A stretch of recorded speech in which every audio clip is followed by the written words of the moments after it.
दोस्तों class start करने से पहले आप लोगों के लिए एक इम्पोर्टेंट मैसेज। यदि आप यूपी टीजीटी की तैयारी कर रहे हैं और एक ऐसी बुक की तलाश में हैं जो आपको हिंदी और इंग्लिश दोनों में मिले, तो समीर पाठशाला के द्वारा एक बुक पब्लिश कराई गई है जिसका नाम है पैनेशिया, एक comprehensive book for TGT English. ये एक लिटरेचर की बुक है। इसके अंदर आपको बाइलिंगुअल मैटर मिलेगा, मतलब आपको चीजें इंग्लिश में तो मिलेंगी ही, साथ में आपको हिंदी में भी मटेरियल मिलेगा।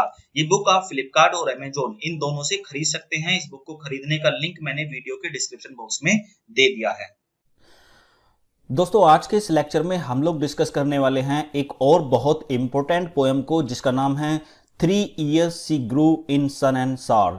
इसको लिखा है विलियम वर्ड्सवर्थ ने। देखिए आप लोग जैसा कि जानते हैं, हम लोग लूसी सीरीज को, विलियम वर्ड्सवर्थ के द्वारा लिखी गई लूसी सीरीज को डिस्कस कर रहे हैं, जिसके अंदर 5 पोएम्स हमें पढ़नी है। ये पोएम जो है जिसको हम आज डिस्कस करने वाले हैं, 3 Years She Grew in Sun and Sour, ये हमारी 4th पोएम है। इससे पहले मैं आप लोगों को 3 पोएम्स पहले ही पढ़ा चुका हूं, उनका लिंक आप लोगों को डिस्क्रिप्शन में मिल जाएगा। ठीक है, तो बढ़ते हैं इस पोएम को पढ़ने के लिए आगे। सबसे पहले समझते हैं इसके की फैक्ट्स को। 3 Years She Grew in Sun and Sour जो है इस पोएम की पहली लाइन भी है, साथ ही इसका टाइटल भी है। 3 Years She Grew in Sun and Sour, one of the 5 poems that makes up the Lucy series. Another title for this poem may be The Education of Nature।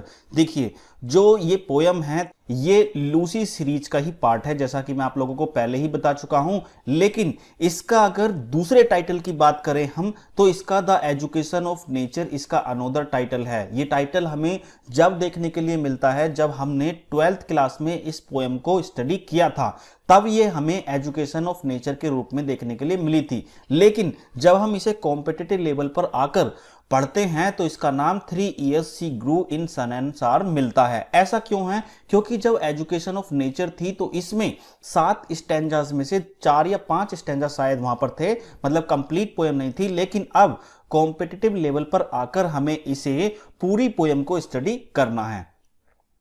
3 Years She Grew in Sun and Sour was composed in 1798 and included in the second edition of Lyrical Ballads which came in 1800।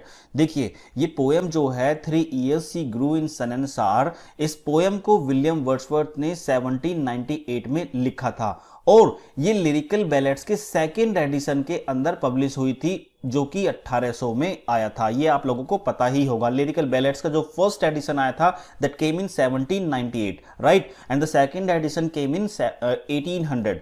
This poem has 42 lines divided into 7 6-line stanzas। देखिए इस poem के अंदर हम लोगों को 42 lines पढ़नी है और इस 42 लाइन्स को विलियम वर्ड्सवर्थ ने 7 स्टैंजास में डिवाइड किया है। हर एक स्टैंजा के अंदर हम लोगों को 6 लाइन स्टडी करनी होगी। और अगर इसकी राइमिंग स्कीम की बात करें तो ए बी सी बी इसकी राइमिंग स्कीम होगी। देखिए यहां पर मैं आप लोगों को एक चीज बता देता हूं, इस पोएम के अंदर हमें नेचर को एज ए नर्स या फिर टीचर के रूप में दिखाया गया है कि एक 3 साल की लड़की को जो नेचर है वो उसको क्या करेगी, गोद ले लेगी और उसका पालन पोषण जो है वो अपनी तरह से करेगी। उसकी सारी पालन पोषण की जिम्मेदारी जो है वो नेचर की होगी। नेचर उसे क्या गुण देती है, क्या गुण नहीं देती है, ये सारी की सारी जिम्मेदारी किसकी होगी, नेचर की ही होगी। ये सारी चीजें हम इस पोएम में डिस्कस करेंगे। बढ़ते हैं आगे और समझते हैं इसकी लाइन बाय लाइन एक्सप्लेनेशन को। 3 Years She Grew in Sun and Sour। देखिए यहां पर साफ साफ कहा गया है ग्रू। ग्रू का मतलब है जो लूसी है। यहां पर सी किसके लिए इस्तेमाल हुआ है, लूसी के लिए इस्तेमाल हुआ है कि जो लूसी है ना, अब वो 3 साल की हो चुकी है। अब 3 साल की लूसी हो चुकी है और अभी तक उसे सूरज की रोशनी और बारिश का पानी ही मिला है। अभी उसके अंदर ज्यादा गुण नहीं आए हैं नेचर के कुछ पार्ट उसे मिले हैं, जैसे कि सूरज की रोशनी और बारिश का पानी। देन नेचर सेड, इसके बाद नेचर आगे कहती है, a lovelier flower on earth was never sown. देखिए नेवर सोन का मतलब यहां पर है कि सोन का मतलब है कोई चीज बीज बोना। जो बीज होता है वो हम कहां पर बोते हैं, अर्थ में बोते हैं, जमीन में बोते हैं। तो इतने सुंदर फूल का जो बीज है ना, अभी तक धरती में बोया नहीं गया था जितने सुंदर ये लूसी है। This child I to myself will take, इस चाइल्ड को तो, इस बच्ची को जो लूसी है, इसको तो मैं खुद पालूंगी, इसका पालन पोषण जो है वो मैं खुद करूंगी। सी शैल बी माइन, वो मेरी होगी। And I will make a lady of my on, और उसको मैं लेडी ऑफ माई ऑन बनाऊंगी। इसका मतलब यह है कि नेचर उसमें सारे ऐसे गुण डालेगी जिससे वो प्रकृति से प्यार करने लगेगी, और उसके अंदर सारे के सारे मेरिट्स ही होंगे, कोई भी डिमेरिट लूसी के अंदर देखने के लिए नहीं मिलेगा। तो ये था इसका पहला स्टेंजा। बढ़ते हैं दूसरे स्टेंजा की तरफ।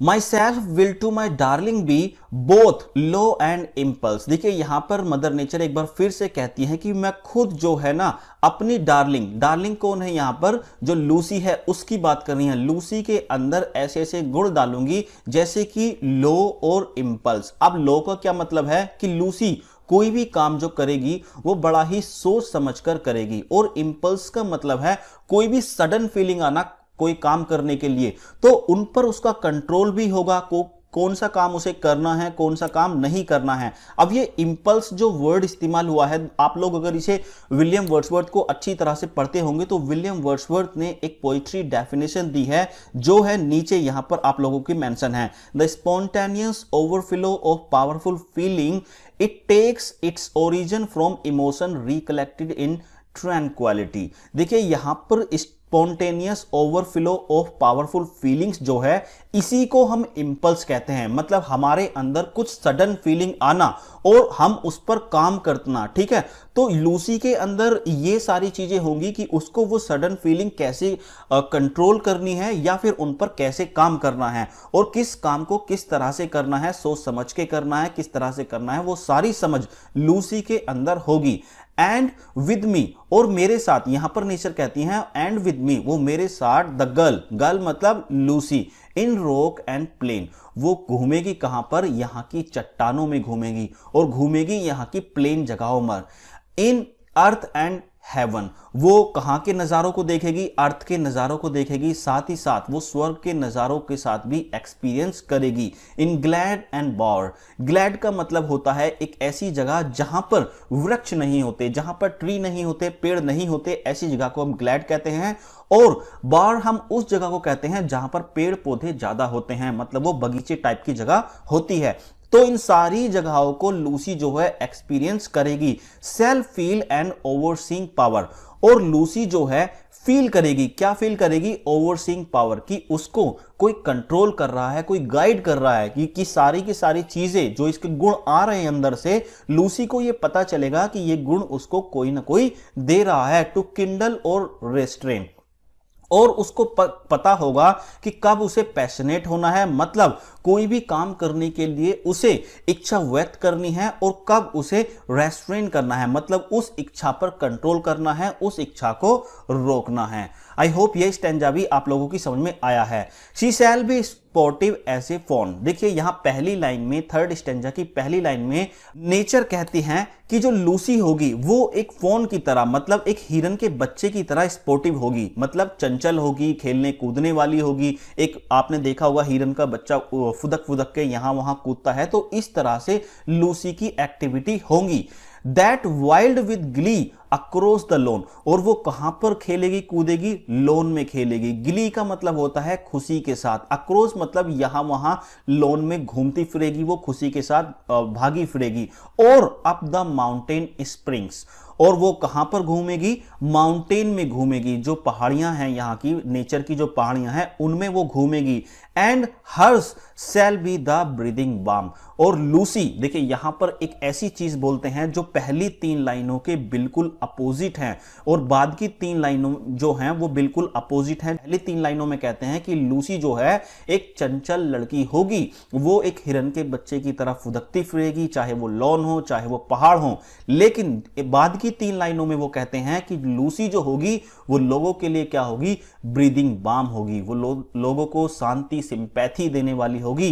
एंड वो खुद भी कैसी होगी, and hers the silence and the calm, of mute insensate things. और वो खुद भी कैसी होगी? इनसेंसेट का मतलब होता है एक ऐसी चीज जिसके अंदर जीवन नहीं होता, मतलब निर्जीव चीज। वो ऐसी शांत होगी जैसे कि कोई निर्जीव चीज होती है। आई होप ये स्टैंजा भी आप लोगों को समझ में आया है। बढ़ते हैं आगे। The floating clouds their state shall lend to her. देखिए यहां पर फ्लोटिंग क्लाउड्स का मतलब है जो आसमान में आप बादल देखते होंगे वो बहते होंगे, तो उनके मूवमेंट्स, स्टेट मतलब उनके जो मूवमेंट हैं वो लैंड देंगे, मतलब उद्धार करेंगे किसको? लूसी को। मतलब लूसी सीखेगी उन बादलों से किस तरह से निडर होकर, सर उठाकर जीना है। For her the willow band. देखिए यहां पर इसके पहली लाइन के बिल्कुल अपोजिट एक लाइन कही गई है, for her the willow band. जो विलो होता है ये एक तरह का पेड़ होता है। मैं आप लोगों को इस पेड़ को दिखा देता हूं। देखिए विलो जो होता है एक पेड़ होता है जिसकी पत्तियां वो नीचे की तरफ को झुकी हुई होती हैं। तो एक तरफ तो बात करते हैं विलियम वर्ड्सवर्थ, जो फ्लोटिंग क्लाउड्स हैं, जो ऊंचे ऊंचे बादल आसमान में घूम रहे हैं, वो अपने मूवमेंट्स को उधार देंगे लूसी को। दूसरी तरफ जो ये विलो के ट्री हैं वो सिखाएंगे लूसी को कि गलती पे कैसे झुकना है। बेशक आप निडर होकर जी रहे हो, लेकिन अगर आपकी गलती है तो आपको वो गलती एक्सेप्ट करनी चाहिए। तो विलो ट्री जो हैं वो ये सारी चीजें उसको सिखाएंगे। Nor shall she fail to see even in the motions of the storm।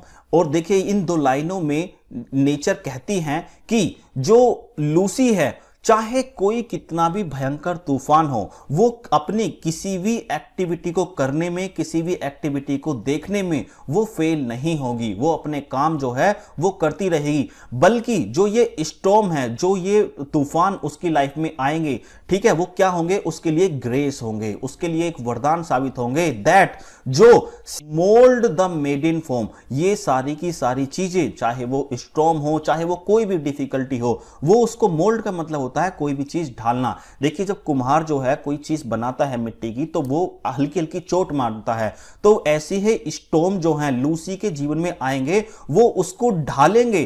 किस तरह में ढालेंगे? मीडियम फॉर्म में डालेंगे, मतलब एक जवान लड़की बनने में उसकी सहायता करेंगे by silent sympathy. Silent sympathy का मतलब यहां पर है कि वो किसी को दिखेंगे भी नहीं और वो अपना काम जो है करते रहेंगे, चुपचाप वो अपना काम करते रहेंगे। नेक्स्ट स्टैंजा है, the stars of midnight shall be dear to her. देखिए रात्रि के जो मिडनाइट के जो तारे होते हैं वो लूसी के लिए क्या होंगे? डियर होंगे, वो बहुत ही ज्यादा प्रिय होंगे। यहां पर नेचर कहती हैं कि जो तारे हैं रात को चमकने वाले, वो लूसी के लिए बहुत ज्यादा प्रिय होंगे। And she shall lean her ear in many a secret place. और उसके जो कान हैं, जो लूसी के कान है ना, वो बहुत सारी ऐसी आवाजों को सुनने में सक्षम होंगे जो सीक्रेट प्लेसेस से आती हैं। मत सीक्रेट प्लेसेस का यहां पर क्या मतलब है? कि ऐसी आवाजें जिन्हें कोई नॉर्मल इंसान सुनने में सक्षम नहीं है, लूसी उन आवाजों को सुनने में भी सक्षम होगी। वो सारी की सारी आवाजें लूसी सुन पाएगी। Where rivulets dance their wayward round. और रिव्यूलेट्स का मतलब होता है जो नदियां होती है ना, उनकी बात यहां पर की जा रही है। उनकी जो वेव्स हैं, जो डांस करती हैं, उनसे जो साउंड निकलता है ना, वो सारी की सारी चीजें लूसी सुन पाएगी। And beauty born of murmuring sound shall pass into her face. और जो उन नदियों के डांस करने से जो साउंड निकलता है लहरों से, वो मर्मरिंग साउंड जो है, वो मंद मंद साउंड जो है ना, उसकी खुशी को कहां पर देखा जा सकता है? लूसी के फेस पर देखा जा सकता है। उसे देखने के लिए वहां जाना जरूरी नहीं है, लूसी के फेस पर ही वो सारी खुशी जो है देखी जा सकती हैं। And vital feelings of delight shall rear her form to stately height। और देखिए वाइटल का मतलब होता है बहुत ही इंपॉर्टेंट चीज, ठीक है। तो यहां पर इंपॉर्टेंट क्या है? फीलिंग है। और कौन सी फीलिंग है? डिलाइट वाली फीलिंग है, ठीक है। तो यहां पर नेचर कहती हैं वाइटल फीलिंग्स ऑफ डिलाइट, जो लूसी के अंदर है वो ऐसी फीलिंग्स आएंगी, शैल रियर, जो उसे बढ़ाएंगी आगे, मतलब उसका पालन पोषण करेंगी, किसमें? एक फॉर्म में, टू स्टेटली हाई, हाइट का मतलब है यहां पर कि उसको बड़ा कर देंगी पालन पोषण करके। हर वर्जिन बोसम स्वेल, और कब तक करेंगी वो? जब तक वो एक औरत नहीं बन जाती, जब तक उसकी छाती जो है बाहर नहीं निकल आती, तब तक ये सारे जो नेचर के पार्ट्स हैं उसके अंदर आते ही रहेंगे। Such thoughts to Lucy I will give, और यहां पर नेचर एक बार फिर से कहती हैं कि मैं लूसी को जो है ना ऐसी थॉट्स दूंगी, ऐसे विचार दूंगी, while she and I together live here in this happy dell. Dell का मतलब है यहां पर वैले।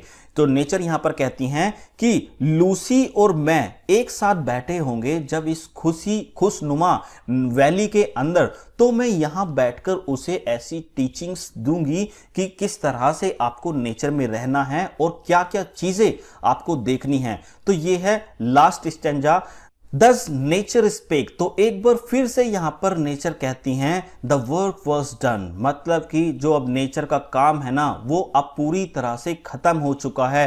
How soon my Lucy's race was run, कितनी जल्दी मेरी लूसी की जो जर्नी है, मेरी लूसी की जो रेस है वो खत्म हो गई। सी डाइड, और जो लूसी है अब वो मर चुकी है। तो यहां पर नेचर जो है अब कहती हैं कि लूसी मर चुकी हैं, उनका काम जो है खत्म हो चुका है। एंड लेफ्ट टू मी, देखिए अब यहां से पोएट बोलना स्टार्ट करेंगे। अभी तक जितनी भी बातें बोली गई थी वो पोएट नहीं बोल रहे थे, वो नेचर ही बोल रही थी। लेकिन यहां पर लास्ट की 3.5 लाइन में कौन बोल रहे हैं? पोएट बोल रहे हैं। तो वो कह रहे हैं एंड लेफ्ट टू मी, और वो कहते हैं, पोएट कहते हैं कि लूसी ने मेरे लिए छोड़ दिया दिस हीट दिस काम एंड क्वाइट सीन। लूसी ने मेरे लिए हीट को छोड़ा, काम को छोड़ा, और इस शांत वातावरण को, इस शांत माहौल को मेरे लिए छोड़ दिया। The memory of what has been and never more will be, और यहां पर एक बार फिर से विलियम वर्ड्सवर्थ कहते हैं कि लूसी की यादें, अब मेरे पास क्या रह गया है? सिर्फ लूसी की यादें रह गई हैं। जो भी एक्टिविटी उसने अपने पास्ट में की थी, अब वो एक्टिविटी कभी भी मुझे फ्यूचर में देखने के लिए नहीं मिलेंगी, सिर्फ यादें ही मेरे पास रह गई हैं। आई होप ये पोएम आप लोगों को समझ में आई है। मिलते हैं अगले लेक्चर में, तब तक के लिए जय हिंद।